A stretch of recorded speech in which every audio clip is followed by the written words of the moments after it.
Good morning.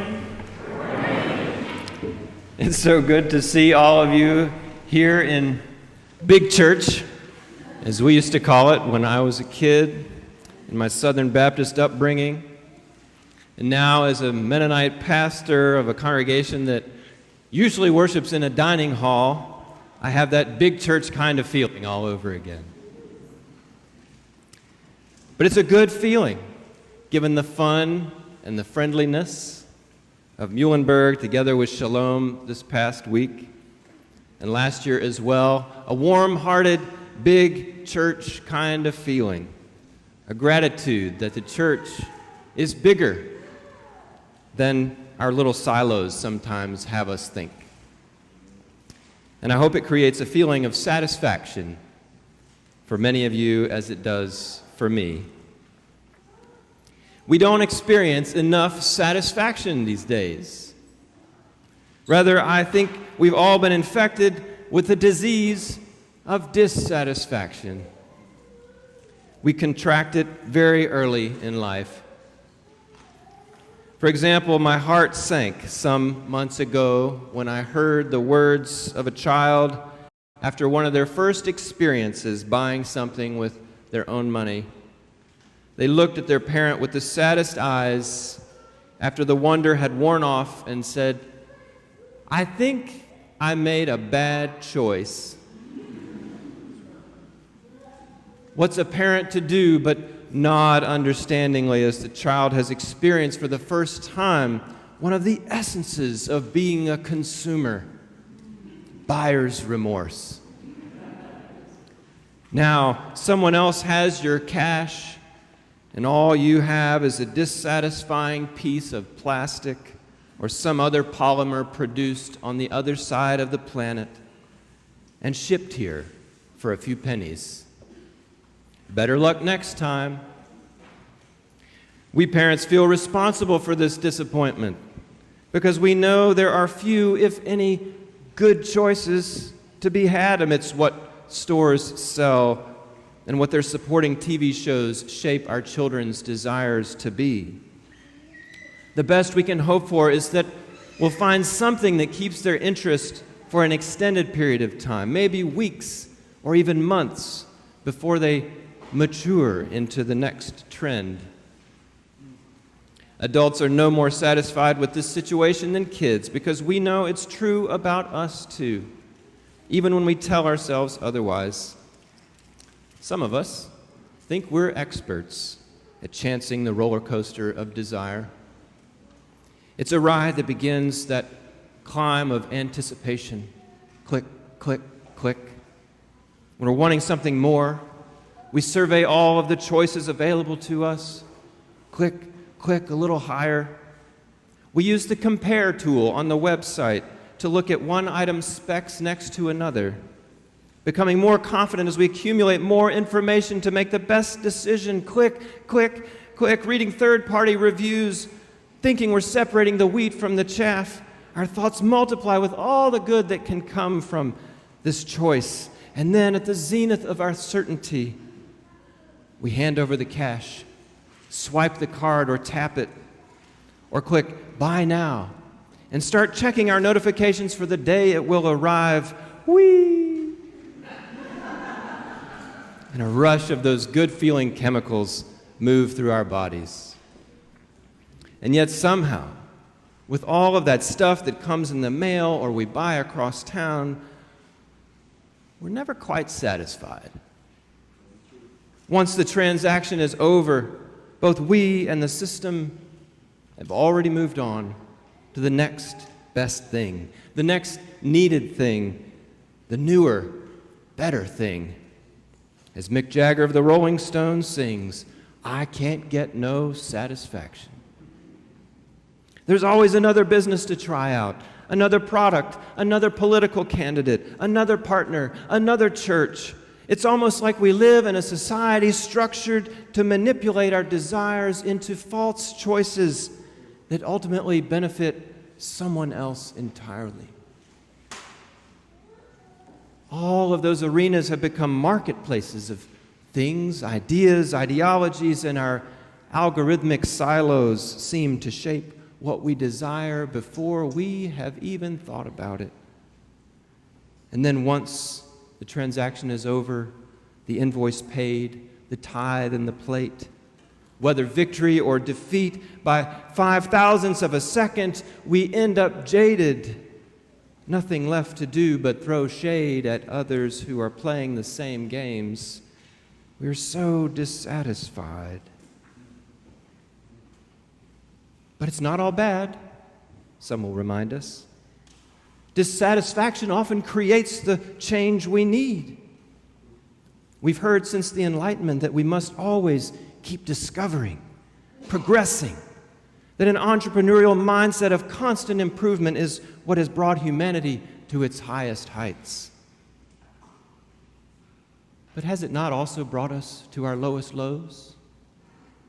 What's the real cost? Isn't it because of that rat race that the notion of race was even invented? And therefore whole races displaced or enslaved or even wiped out? We have wars over resources fueled and backed by religions that say, my God is better than your God. We celebrate economies of scale while those scales of injustice crush those carrying the load of their leaders. When will these scales fall from our eyes?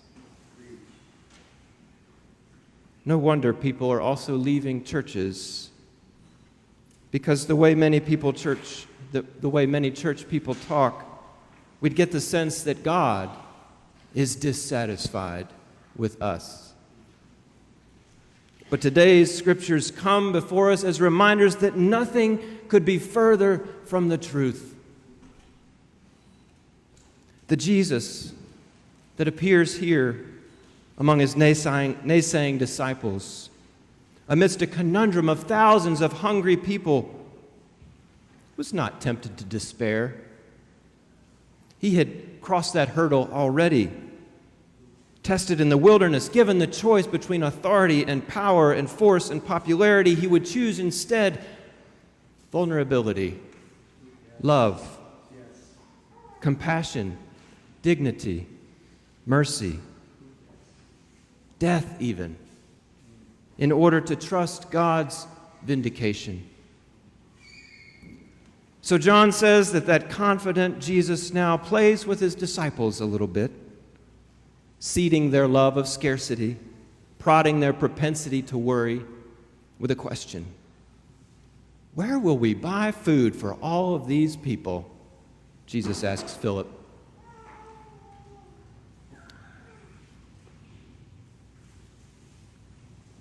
Andrew couldn't muster a much better answer, observing, a youth here has 5 barley loaves and 2 fish, but what good is that for a crowd like this?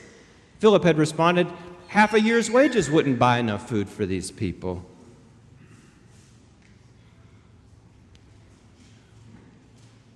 Andrew says, what good is that for a crowd like this? What good is that? Says the voice of dissatisfaction.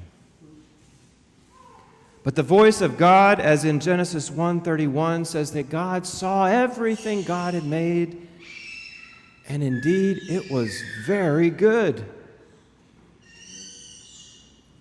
Have the people sit down, Jesus says. Sit down. On the one hand, it sounds a little bit like, watch this. Hold my water bottle. That's right, sir. But I also take it to mean, why don't you all just rest? Take a load off, Fanny, as the band sings. If you want to catch the miracle of God's grace, then stop what you're doing. As Jesus said to the wind and the waves, and maybe in a hint to the disciples as well, be muzzled. Peace, be still. As the Creator does on the 7th day, rest. Go ahead, sit down. There was plenty of grass there, John recalls. perhaps with a nod toward Genesis, where God says, "See, I have given you every plant yielding seed that is upon the face of all the earth, and every tree with seed in its fruit. You shall have them for food." Then Jesus took the bread. Those are magic words. I can almost feel the relief on the faces of the disciples, the hush falling across the crowd, their fingers stretching into the grass that receives them as they saw the loaf of bread in the hands of Jesus. Bread in the hands of Jesus is like a paintbrush in the hands of Monet or a cello in front of Yo-Yo Ma. It's a blessing just to be able to see it. But then, what they do with it. And what does Jesus do but give thanks? Have we stopped to give thanks for all that we have received? Can we take a moment today and each day to sit down and give thanks? Kids Camp has come and gone. And guess what? It was good. God is satisfied. And so should we be. Yes, the surveys will go out and the feedback will come in.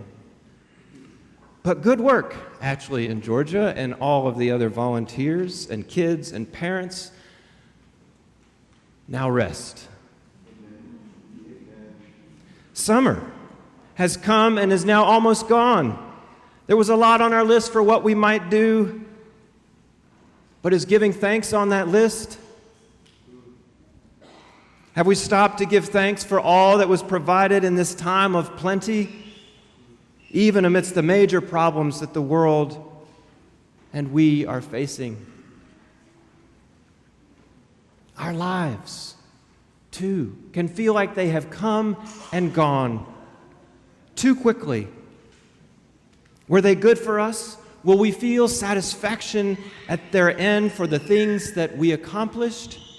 Or will we feel satisfaction at all of the things God accomplished through, around, and even in spite of us? Rather than working until we are satisfied or until he or she or they are satisfied, let's look for Jesus with the bread, giving thanks. Look for God's abundance, God's rest, God's satisfaction with you, with us. They are all already there. We just need to sit down in the grass and look for them. We have to practice resting in God's satisfaction. God works good things in all of us, and God is satisfied with what God has done through and in you today. We can be satisfied with that too. Jesus, finally here proving that he has come to fulfill the manna mindset to the people of God and the world, offers a prescription for what dissatisfies us. Practice rest, practice satisfaction, and practice abundance. Amen. Practice rest by incorporating a pause into our lives. Stop the spokes of maligned desire. I told the kids at camp Friday night that rest is their superpower. Yeah. We adults should watch and learn from them about how to be in the moment. Tricia Hersey, author of Rest is Resistance and creator of the NAP ministry, says that her movement, quote, does not believe in the toxic idea that we rest to recharge and rejuvenate so we can be prepared to give more output to capitalism. What we have internalized as productivity has been informed by a patriarchal, ableist, and capitalist system. Our drive and obsession to always be in a state of productivity leads us to the path of exhaustion and guilt and shame. We falsely believe we are not doing enough and that we must always be guiding ourselves toward more labor. The distinction that must be repeated as many times as necessary is this: we are not resting to be productive. We are resting simply because it is our divine right to do so. That's it. Rest in that. proclamation, end quote, she says. Or in Jesus' own words, come unto me, all ye who labor and are heavy laden, and I will give you rest.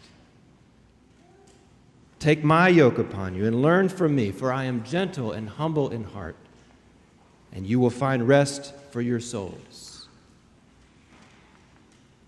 Practice satisfaction. Arthur Brooks, scientist of human satisfaction, writes that we can make a reverse bucket list. After listing all of the things that you think you want, then imagine yourself 5 years or 10 years from now and make a list of the things that would make you truly happy. And then go back to your bucket list and focus on the things that actually lead to those things. Or in Jesus' words, therefore, I say to you, don't worry about your life, what you will eat, or about your body, or what you will wear. There is more to life than food, and more to the body than clothing. Consider the ravens. They don't plant or harvest. They have no silo or barn, yet God feeds them. Notice the lilies. They don't wear themselves out with work. They don't spin cloth. But even King Solomon in all his splendor wasn't dressed like one of these. If God dresses the grass of the field so beautifully, even though it's alive today and tomorrow thrown into the furnace, how much more will God do for you? And finally, practice abundance. Share what we have with one another. And what a good example of that we have had in sharing our resources, our food, our work, our laughter, our space, and today our worship, and most of all, the love of God with each other this week between these congregations. I give thanks for that spirit which inspires this kind of collaboration, which inspires us to work and then to rest. Peace be with you. Amen.